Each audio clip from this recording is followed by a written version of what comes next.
Bismillahirrahmanirrahim.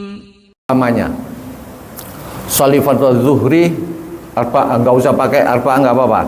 Sholli fardhu zuhri lillahi ta'ala Allahu akbar. Sah karena sudah ada sengaja usolli tadi, sengaja sholat. Fardolnya itu adalah ta'arud sifatnya, zuhur itu adalah ta'yinnya. Harus mantap Allahu akbar walaupun ngucap tapi hatinya, walaupun ngucap tapi hatinya gelambrang, itu juga nggak benar. Jadi persoalannya kita itu terjebak pada nggak ada tuntunan. Itu usolli nggak ada tuntunan dari Rasulullah SAW. Itu bukan tuntunan, ini berdasarkan hadis ini. Pak Mujtahid itu ngupasnya sampai detail, sampai detail bener. Ini niat itu apa, itu sampai didefinisikan. Sehingga ketika ada definisi maka ada konklusi akibat hukumnya. Akibat hukumnya yang satu syarat, yang satu rukun. Ini belum, Pak.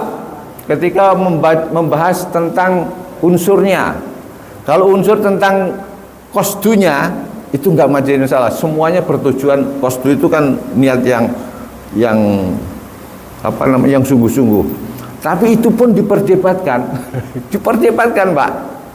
Kalau benar-benar kalian bapak-bapak mau sholat di rumah, udah sholat, Pak, saya mau sholat zuhur ke masjid, kebetulan jalan, kebetulan ketemu Pak Marjulis. Pak Marjulis, Pak Saifuddin, saya tadi ke rumah mau ngasih duit kok Pak Saifuddin nggak ada. Masuk ke rumah dulu ngambil duit. Kira-kira saya masih tetap sholat apa ngambil duitnya, Pak? Yang Pak siapa? Pak Marjulis tadi. Pasti ngambil duit. Berarti niatnya tadi bukan sholat, ngambil duit. Mesti melenceng, mesti melenceng. Inilah Bapak, itu diperdebatkan, Pak, sampai sebegitunya. Kalau qasdu itu namanya niat yang pokok. Niat bener, Pak. Sholat apapun yang terjadi, mau sholat dulu, ternyata di tengah jalan itu ketemu yang tadi mau nyaur utang tadi, umpamanya apa mau ngasih duit, nggak mau, yang nanti saya mau pergi loh Pak Saifuddin, katanya. Nanti saya mau pergi, kalau nggak diambil nggak ketemu. Udah terpaksa mampir dulu ke rumah Pak Marjulis, ngobrol dulu, ngopi dulu. Akhirnya niat bukan itu. Kalau tadi niatnya kan ke sholat, mau ke masjid, mau sholat, ternyata mampir hampir dulu sholat itu diperdebatkan, Pak. Itu sampai sebegitunya. Pokoknya kalau itu memang betul-betul niat yang kokoh, apapun yang terjadi harus ke masjid dulu. Wah, kemudian dipersoalkan lagi, tadi sholatnya mau apa? Sholat zuhur. Kenapa kamu sholat tahiyatul masjid? Wah, udah akhirnya mana? Maka itulah pilihan namanya. Pilihan, terserah Bapak ngikutin yang ini, pendapat ini, atau ngikutin yang ini. Maka biasanya Bapak dan Saudara itu di dalam lembaga pendidikan pasti ada mana yang stressingnya diajarkan kepada anak-anak kita. Nah, itu kita didapat itu karena imam kita di Indonesia itu mazhabnya mazhab Syafi'i. Jadi diajarkan betul, Pak, diajar. Kemudian perkembangan berikutnya kita nggak udah pakai usolli, memang nggak usah, nggak ada tuntunannya pakai usolli. Usolli itu hanya mengekspresikan, menuntun hati supaya nanti ini ada saya sholat fardu, saya fardunya fardu zuhur. Karena nanti niat ini ada satu fungsinya niat. Fungsinya niat. Ini ada niat, makhalu niat, kemudian fungsinya niat, pembatal niat. Ingat, itu ada pembatal niat juga ada, Pak. Terus kemudian bagaimana kalau niat itu banyak, namanya tasrikun niat. Niat itu dikumpulin banyak-banyak, sebanyak-banyak niat. Namanya itu bahasa niat itu sampai 5 yang. Tapi sampai di sini bisa saya sampaikan, Bapak dan Saudara sekalian, inilah kenapa kita berbeda. Persoalannya dari definisi itu para ulama menyampaikan. Nah, kemudian kita juga dapat informasi. Sekarang bukankah dari rumah juga sudah niat? Iya, sudah niat, nggak apa-apa. Nggak apa-apa. Sholat niatnya apa, Pak? Mau ke masjid, mau sholat zuhur. persoalannya apa benar. Kemudian ternyata di sini adalah dulu tahiyatul masjid, ketemu Pak Marjulis mau ngasih duit, mampir ke rumah Pak Marjulis dulu. Ya itu persoalan-persoalan begini diperdebatkan. Ya, kalau niat itu ya khusus harus pelang, namanya qasdu. Maka kalau menurut pendapat yang kedua tadi, yang pertama itu qasdu itu ya betul-betul niat. Begitu Allahu Akbar mau ada yang dipanggil, Pak Saifuddin ada duit nih 50.000, enggak peduli karena sudah niat. Pak Saifuddin rokok apa namanya Sampurna, nih ada, oh enggak peduli, pokoknya lillahi. Inilah namanya niat. Niat itu adalah kekuatan hati untuk mencapai yang dinamakan ini. Tapi kalau yang tadi baru rencana, azam. Kalau ini, oh itu bukan niat, itu namanya, itu azam, itu namanya rencana baru. Nah itu perdebatan para ulama, kita asal tahu aja lah dulu. Yang pilih yang mana Pak? Terserah sampean. Pokoknya sampean sudah tahu sekarang, terserah. Kalau sampean ujuk-ujuk sampai ke masjid Allahu Akbar, kamu anggap sah ibadahmu sendiri. Kamu sendiri. Enggak tahu itu tadi tahiyatul masjid apa tohor. Enggak tahu. Nah inilah apa namanya? Pilihan namanya. Jadi ini pilihan dua-duanya. Kalau saya ibaratkan wanita, dua-duanya wanita cantik. Terserah sampean mau pilih mana. Nah, jadi jangan ontok-ontokan itu. Itu enggak ada itu yang usoli. Ya memang enggak ada. Usoli itu adalah lafaz niat, bukan niat. Ini yang salah itu enggak pernah ngaji, enggak pernah belajar, nyala-nyala. Enggak ada itu usoli, itu enggak ada. Enggak ada tuntut. Iya, siapa yang mengatakan itu? Niat itu bukan niat, itu adalah lafaz niat, kata-kata niat. Andaikan itu hati itu buka, nih isinya ya itu isinya gitu loh, maksudnya gitu. Bukan Pak itu kira-kira sah kalau cuma usoli para durian para katanya mau tengok hatinya itu kosong dari niat, sah enggak sah, cuma sholatnya gitu. Jadi hati itu ada di niat itu ada di hati. Sampai di sini sudah capek. Kalau terusan ada itu, jadi ada dua. Satu, niat itu adanya di hati. Niat itu tadi definisinya ini, tinggal pilih mana. Unsur niat itu adalah qasdu, kemudian sifatnya, kemudian takyinnya. Beda-beda Pak. Kalau salat sunat kan salat tahiyatul masjid Allahu Akbar, sah, nggak usah pakai sunatan, sah. Nah, bentuknya sah. Oh nggak usah sah sana tuh. Jadi cuman qasdu sama takyin, nggak usah sifatnya, nggak apa-apa. Kalau nggak pakai dua-duanya, nggak pakai sifat, nggak pakai takyin, pokoknya saya sholat Allahu Akbar, qasdu tok boleh. Itu namanya sholat mutlak. Nah, sholat mutlak itu ya asal saya mau sholat Allahu Akbar, udah. Mau 1 rakaat, mau 2 rakaat, mau 10 rakaat, mau silahkan. Namanya surat mutlak. Jadi itu nanti penjelasan berikutnya itu adalah fungsi niat. Nah, itu ada fungsinya. Terus kemudian yang kedua pembatal niat. Niat itu bisa batal, bisa, bisa. Jadi batal itu bukan wudu aja, niat juga bisa batal. Sampai di sini Bapak ada pertanyaan? Kalau saya rasa sudah jelas. Apanya? Aja nggak apa-apa. Ini waktu isya, udah azan isya. Ya udah, dalam hati pokoknya saya sholat isya lillahi. Saya sholat isya lillahi ta'ala, itu sah Pak, itu udah. Gak usah pakai usul. Pokoknya di hati itu ada itu. Niat itu di hati pokoknya, nggak usah pakai usoli, nggak masalah. Usoli itu menuntun hati. Kadang-kadang kalau nggak dituntun hati itu geramjang, nggak karu-karuan. Geramjang. Jangan dipersoalkan usoli itu ada nggak ada, Rasul nggak ada. Cuman ini adalah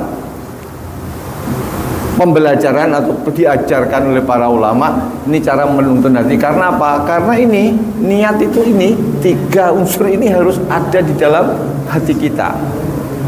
khususnya tentang yang wajib, karena nanti ada fungsi niat Pak. Fungsi niat itu satu, membedakan tingkatan ibadah. Fungsi niat itu nanti ini bocorannya tingkatan ibadah, ada yang wajib, ada yang sunnah, ada yang mutlak. Kalau ini namanya itu tingkatan. Kemudian yang kedua, membedakan antaranya ibadah dengan yang selain ibadah. Sama-sama bentuknya Pak, puasa sama-sama nggak makan, sama orang diet, sama nggak makan nggak, tapi karena ada niat maka dia menjadi puasa, yang sini diet. Cuman diet doang, nggak ada, karena nggak ada niatnya.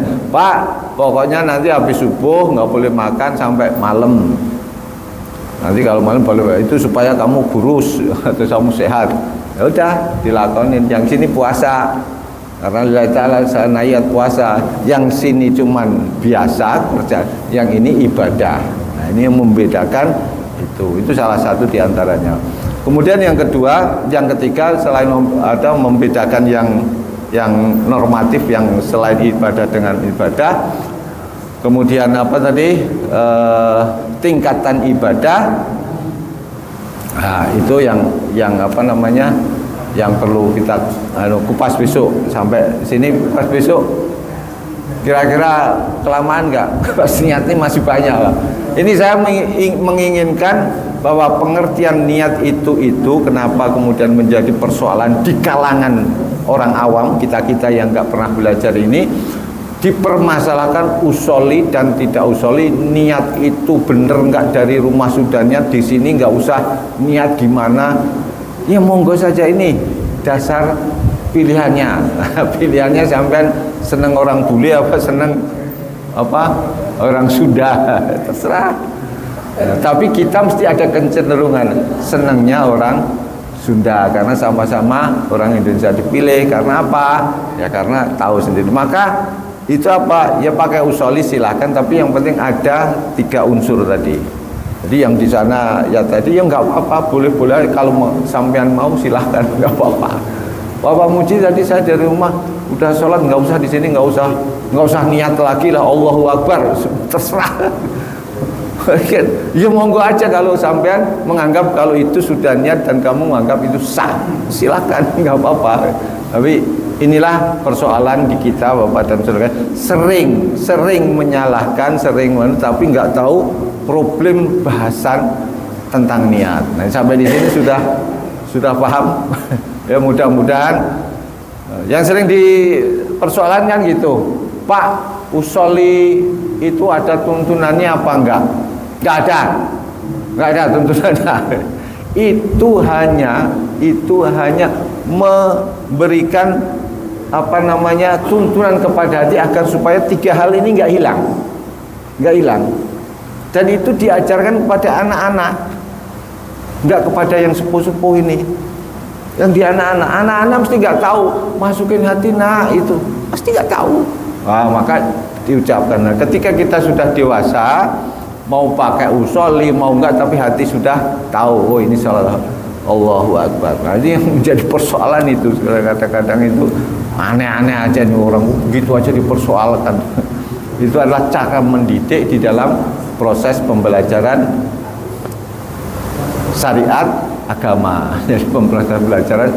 Nah, itu yang sudah kemudian di apa namanya dipersoalkan ya, dipersoalkan.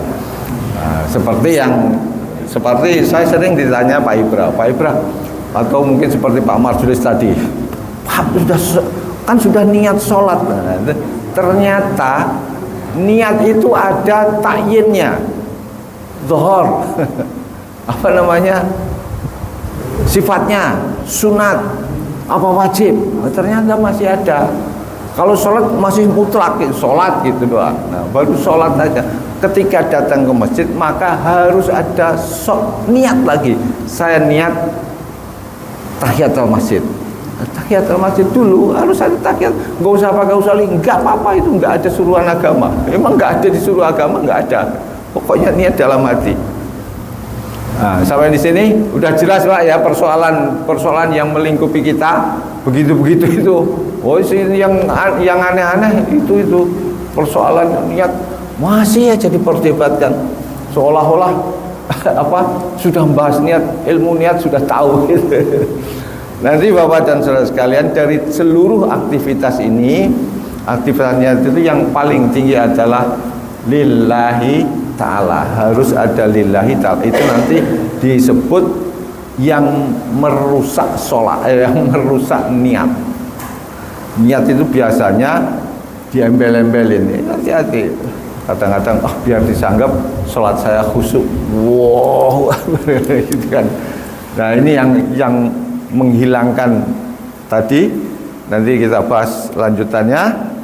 Ada bahasan yang Pak Syafruddin, kok ini saya itu belajar dulu Pak, seminggu saya belajar. Saya seminggu melihat itu. Satu, pengertiannya. Ini saya catat nih. Bapak nyatet enggak? Enggak kan? Saya yang nyatet, gurunya yang nyatet. Pengertiannya, unsur niatnya, tempat sholatnya. Ini tempat niatnya. Tadi sudah sampai ke tempat niat. Fungsi niat besok. Kemudian pembatal niat. Nah, pembatal niat. Kemudian tasrikul niat. Kumpul niat. Karena di sini disebutkan innamal a'malu bin niyat wa innamal likulli imri'in manawa. Sesungguhnya hanya saja setiap orang itu apa yang diniatkan. Kalau diterjemahkan secara supaya mengerti, hanya saja setiap orang itu akan mendapat pahala setiap apa yang diniatkan. Bagaimana kalau satu perbuatan niatnya 5? Sah apa enggak? Boleh. Nah, ini wa innamal likulli imri'in manawa. Ini lanjutannya. Mana besok ini. Nanti kalau sudah at-tasrikun niat. Niat satu, pekerjaan satu diniatkan 4 atau 5. Boleh. Sah. Nah, itu gimana Pak niatnya? Nanti kalau ketemu. Nanti kalau sudah tahu lagi. Ada pertanyaan lagi? Ayo, ada diskusi apa itu Pandang? Ada yang ditanyakan? Jangan ini apa? Tunggu dulu. Dah. Masalah niat. Pertanyaan yang hakiki sebenarnya apakah itu harus dilafazkan secara jelas atau cukup dalam hati? Ya. Jadi kalau saya mau sholat, saya tetap berniat, mempunyai niat, tetapi itu tidak dizaharkan. Jadi hanya dalam hati bahwa saya sholat maghrib karena Allah. Apa bisa begitu gitu? Ya. Terima kasih. Cukup. Ya. Tadi disebutkan niat itu adanya di mana Pak? Di dalam hati. Ya udah, itu patokan itu. Niat itu di dalam hati. Adapun usolli itu bukan niat Pak, itu lafaz niat. Andaikan itu dibuka niatnya seperti itu. Saya niat di dalam hati, saya niat sholat sunat tahiyatul masjid, Allahu Akbar, nggak usah diucapkan, boleh. Karena trouble juga Pak. Wah, saya kalau sholat sunat jamak maunya di mana niatnya? Usolli sunatan jamal taksiri apa? Ribet, nggak usah. Saya sholat jamak takdim zuhur sama asar lillahi ta'ala, Allahu Akbar, sah di dalam hati. Karena problemnya usolli itu kita ini terkadang nanya, Pak niatnya jamak takdim di mana? Masih nanya karena dari kecil diajarin usolli tadi. Nah, itu karena disangka usolli itu adalah niat, padahal itu bukan niat, itu ucapan lafaz niat. Niat itu adanya di dalam hati. Kalau di hati sudah saya mau menjamak takdim, qashar, zuhur sama asar, Allahu Akbar, sah itu. Kalau sampai usolli kan nggak tahu bahasa Arabnya kan. Nah itu persoalannya. Jadi nggak perlu itu, sah itu Pak. Ya. Itu boleh. Tidak usah nggak usah dilafatkan. Nah, kenapa dilafatkan? Itu karena dulu waktu kecil diajarkan oleh guru-guru kita supaya memasukkan hati. Gimana caranya? Ya pakai usolli. Nah, kalau sudah gede begini masih diajarin usolli, terlalu udah dalam hati lillahi ta'ala Allah Akbar. Tadi apalagi sudah tahu ini ada qasdu, ada ini, ya udah saya sholat zuhur 4 rakaat Allahu Akbar. Nah, kalau qasdu muqtarinan bi fi'li itu ketika itu juga menjadi catatan kapan niat itu dilaksanakan. Nah, namanya zamanun niat. Kapan dilaksanakan? Kalau menurut ini ketika mau sholat, di luar sholat. Jadi ketika mau sholat, nah itu dalam hati dulu, baru Allahu Akbar. Tapi kalau menurut yang pertama, itu ketika takbir Allahu Akbar baru terbetik niat. Itu namanya muqtarinan. Jadi perbedaannya cuma di situ saja. Kalau yang tadi datang, kemudian sholat, awalnya saya sholat tahiyat wajib 2 rakaat Allahu Akbar, boleh asal di hati. Yang pertama itu kalau Allahu Akbar disertai dalam hati saya sholat 2 rakaat tahiyatul masjid Allahu Akbar, harus di dalam hati. Nah, terkadang memang susah, terkadang memang susah. Mana ya udah dua-duanya dipakai. Yang datang pokoknya salat Allahu Akbar sah ternyata. Jadi juga enaknya begitu Pak, nggak usah dipaksain harus yang pertama, harus yang kedua. Nah, mungkin itu Bapak dan saudara sekalian, jadi akan semakin menarik. Tentunya nanti besok batalnya niat tuh gimana. Nah, kemarin sudah saya sampaikan ada pertanyaan Pak, ada lagi pertanyaan. Minggu depan ya, masih minggu depan ya Pak. Minggu depan itu yang kita bahas adalah pembatal niat, fungsi niat. Fungsi niat, kemudian pembatal niat, dan kemudian niat yang digabungkan. Niat yang digabungkan. Pembatal niat itu apa? Kemarin ada pertanyaan Pak Agus sudah sampai sama. Pembatal niat itu kalau ragu, udah niatnya batal itu. Kalau tadi saya contohkan dari rumah mau sholat masjid ketemu orang mampir itu batal niatnya, itu sudah batal itu niatnya. Enggak bisa itu. Banyak pembatal niat itu fungsinya ada macam-macam. Ragu, kemudian memutus niat, itu juga pembatal niatnya. Insyaallah minggu depan Bapak dan Saudara sekalian, mudah-mudahan tambah semangat ini, jangan ininya aja, jangan nyalain ataupun ini, tapi enggak memberi pengertian kepada jamaah ini. Jadi sekarang sudah ngerti kan, insyaallah yang di luar sana juga mudah-mudahan ngerti lah. Jadi persoalannya di mana kan? Apakah usul itu tuntunan Rasulullah? Ada nggak? Nggak ada, saya bilang nggak ada itu. Itu nggak ada. Niat itu adanya di dalam hati. Itu hanya lafaz niat. Cara ulama mengajarkan, mendidik kepada anak-anak supaya nanti dia tahu. Ya kalau sudah gede, udah. Jadi persoalannya di situ. Jangan dipermasalahkan sehingga ada yang mengatakan ini neraka itu. Itu belajar aja belum udah di neraka-nerakakan, ya udah marahlah. Belajar dulu, tahu persoalannya di sini. Oh gitu, berarti ada. Oh ternyata yang nggak pakai usoli, yang repot itu juga begitu. Yang merasa usoli kalau nggak pakai usoli itu orang itu nggak sah. Itu karena nggak mau belajar itu. Wah itu kok nggak pakai usoli, sholatnya nggak sah. Itu kacau lagi. Akhirnya bodoh sama bodoh berantem. Orang bodoh sama orang bodoh berantem. Sholat itu pakai usoli, nggak ada, berantem.